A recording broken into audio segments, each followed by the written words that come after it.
parfait. Et puis on prend la main droite. Sur 944 innovateurs inscrits à la plateforme Fikiri, un total de 442 solutions ont été produites dans le cadre de la réalisation des objectifs de développement durable. Pour cette phase, 8 meilleurs ont été primés par le PNUD sur toute l'étendue du territoire national, dont 4 venant de Lubumbashi. Et pour Serge Kouzinga, responsable de l'exploration laboratoire d'accélération PNUD RDC, cet appel à solution était un succès. Bon, la prochaine étape, c'est que l'appel à solution Fikiri n'est que le début, donc il y a une prochaine étape qui concerne la chaîne du travail du laboratoire d'accélération.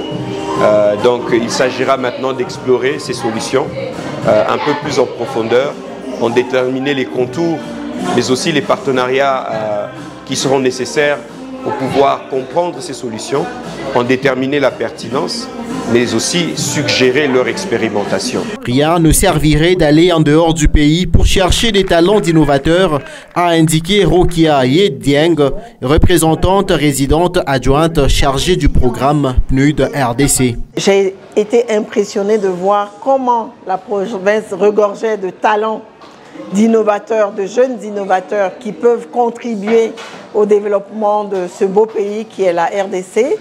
Et aujourd'hui, à l'issue de ce que nous venons de voir, avec succès, on s'est rendu compte que pour certaines solutions de développement, on n'a pas besoin d'aller loin.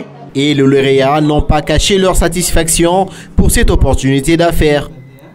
Pour sa part, Béry Numbi, le directeur général du centre d'innovation de Lubumbashi, la mission a été accomplie.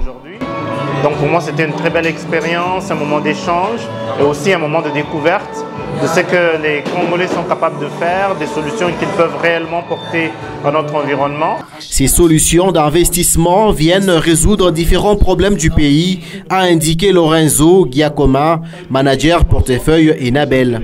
Les idées et les projets qui sont ressortis, je les trouve aussi très intéressants et très innovants. Chose belle, c'est qu'on a retenu plusieurs idées qui sont adaptées à des contextes, à des réalités, à des problématiques sur des zones différentes du Congo. De son côté, Olivier Bampendi, responsable de la cartographie et solutions au PNUD, a salué ce partenariat qui promeut l'entrepreneuriat local. C'est un travail de titan, c'est un travail excellent, c'est un travail qui nous a gardés éveillés beaucoup de jours sans dormir. Mais le résultat, c'est tout simplement exceptionnel. Signalons que ce programme Fikiri vise à favoriser la réalisation des objectifs de développement durable et il bénéficie d'un appui de plusieurs partenaires.